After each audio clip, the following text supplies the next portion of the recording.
Hello everyone, welcome to the Earth Archives. Have you ever felt that although pedestrians on the road look different, they seem to be very similar in nature? Your feeling is correct. As early as the last century, some scholars proposed one-dimensional man. Today, let's compare this book with today's society. Please subscribe to the program before it starts. If possible, please share it with your friends. Please take care of it.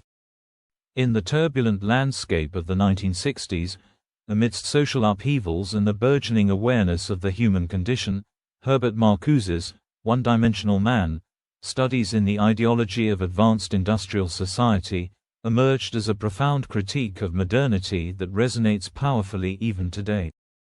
This groundbreaking work unveils the subtle yet pervasive mechanisms through which advanced industrial societies stifle individuality, creativity, and genuine freedom. As we embark on this exploration, we unravel the threads of Marcuse's arguments, revealing how they weave a compelling narrative about the human experience in an age increasingly defined by conformity and technological rationality. At the heart of Marcuse's thesis lies the concept of one-dimensionality, an ideological framework that reduces complex human experiences to simplistic, utilitarian values. In a world driven by the relentless pursuit of efficiency and productivity, individuals find themselves ensnared in a web of consumerism that defines their existence by what they own rather than who they are. The modern individual becomes a cog in the vast machinery of society, where personal identity is crafted not through self-discovery but through the accumulation of material goods. In this paradigm, true needs are overshadowed by manufactured desires, and the potential for genuine happiness is sacrificed at the altar of consumption. Marcuse elucidates how technological advancement, often celebrated as a harbinger of liberation, has been appropriated by powerful interests to maintain control over the masses. The very tools designed to enhance human life, machines, media, and systems of organization, are repurposed to serve the status quo. He argues that this technological rationality creates a false sense of freedom, allowing individuals to believe they are making choices while in reality, their options are heavily restricted by societal norms and expectations. This dissonance leads to a pervasive sense of alienation, where individuals grapple with the dichotomy between their true selves and the roles imposed upon them by an indifferent society. As Marcuse delves deeper into the psyche of the modern individual, he introduces the concept of repressive tolerance, which underscores the paradoxical nature of freedom in advanced industrial societies. Dissent is tolerated only to the extent that it does not challenge the established order. This selective acceptance creates an illusion of diversity while simultaneously neutralizing potential revolutionary movements. Voices of dissent, rather than disrupting the status quo, often become co-opted into the very system they seek to dismantle. In this way, the forces of conformity and control exert a subtle yet powerful influence, stifling authentic expression and reinforcing the prevailing ideology. Yet, amid this bleak landscape, Marcuse offers a vision of hope, a call to reclaim our humanity by embracing a multidimensional existence. He argues for a radical transformation of society, one that prioritizes human needs over economic imperatives and encourages the flourishing of creativity, emotional richness, and genuine dialogue. In this envisioned society, individuals are empowered to think critically, challenge norms, and pursue lives that are authentically their own.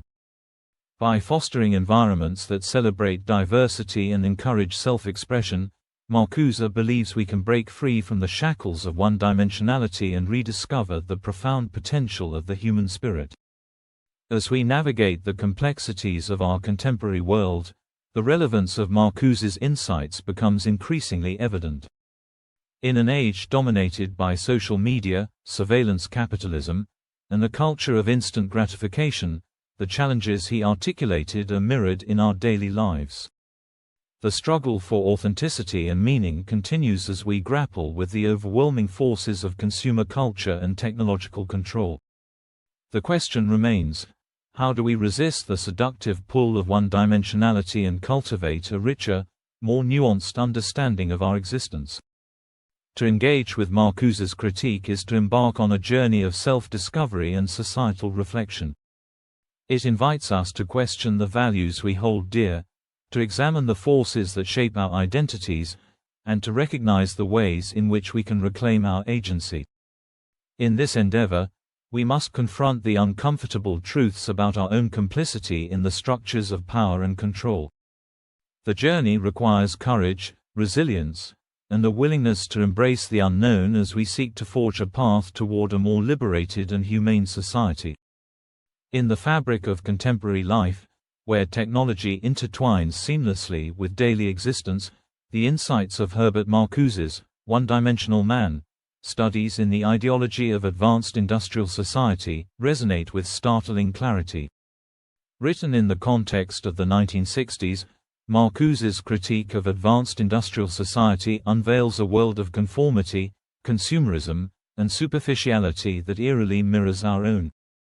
As we delve into this exploration, we find that the issues he articulated decades ago are not relics of the past but live on, reframing our understanding of individuality, freedom, and the very nature of progress. Marcuse posited that modern industrial societies, under the guise of providing freedom and abundance, subtly engineer conformity.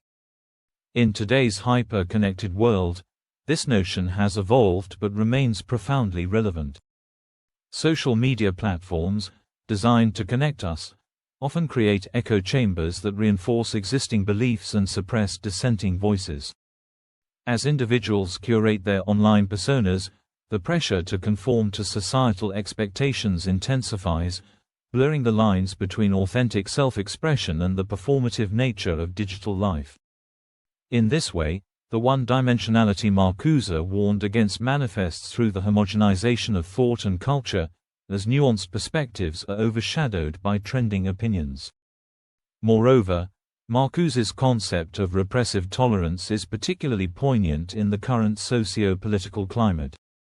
While dissent is tolerated, it is often co-opted into the very system it seeks to critique. Movements advocating for social justice, environmental sustainability, and economic reform frequently find their messages diluted or commodified. This selective acceptance creates a facade of progress while maintaining the underlying structures of power and control. Just as Marcuse described the superficial tolerance of dissent in his time, our contemporary society showcases a similar trend, where genuine change is stifled under the guise of progress. At the core of Marcuse's argument lies the critique of consumerism and its ability to create a false sense of freedom. Today, we are inundated with choices, yet many of these options are mere reflections of market strategies designed to manipulate desire rather than fulfill genuine human needs. The relentless pursuit of the latest technology, fashion, and lifestyle trends ensnares us in a cycle of consumption that often leaves us feeling empty. The culture of immediacy fostered by digital platforms further exacerbates this issue, as individuals are trained to seek quick gratification rather than cultivate lasting fulfillment. The promise of happiness through material possessions, a hallmark of advanced industrial society, remains as potent as ever. In the realm of education and knowledge production, the implications of Marcuse's critique are equally evident. The modern educational system often prioritizes vocational training and standardized testing over critical thinking and creativity. Students are encouraged to become productive members of society, molded into roles that serve economic demands rather than nurturing their individuality. This echoes Marcuse's warning about the reduction of human potential to mere utility, where the depth of human experience is sacrificed at the altar of efficiency. The challenge lies in redefining education as a means of fostering creativity, critical consciousness, and authentic engagement with the world. The algorithms that govern our online interactions shape our perceptions and choices, often prioritizing engagement over meaningful content. This manipulation of information echoes Marcuse's concerns about the ways in which technology can be weaponized to suppress critical thought and promote conformity. The promise of a connected world is undermined by the reality of curated experiences that limit genuine discourse and understanding. In the face of these challenges, the question remains: how do we resist the pull of one-dimensionality? Marcuse urged for a radical transformation of society that prioritizes human needs over economic imperatives. This call to action is more urgent than ever, as individuals grapple with feelings of alienation and disconnection. The antidote to one-dimensionality lies in reclaiming our humanity, cultivating spaces for dialogue, creativity, and genuine connection. By embracing diversity of thought and fostering environments that encourage critical engagement, we can begin to dismantle the structures that perpetuate conformity. In conclusion, the echoes of Marcuse's one-dimensional man resonate deeply in our contemporary society. The struggles he illuminated, a culture of conformity, the manipulation of desire, and the stifling of authentic expression, continue to shape our existence. However, within this reality lies the potential for transformation. By embracing our individuality, fostering critical dialogue, and challenging the forces that seek to homogenize our experience, we can reclaim our agency and cultivate a richer, more meaningful existence.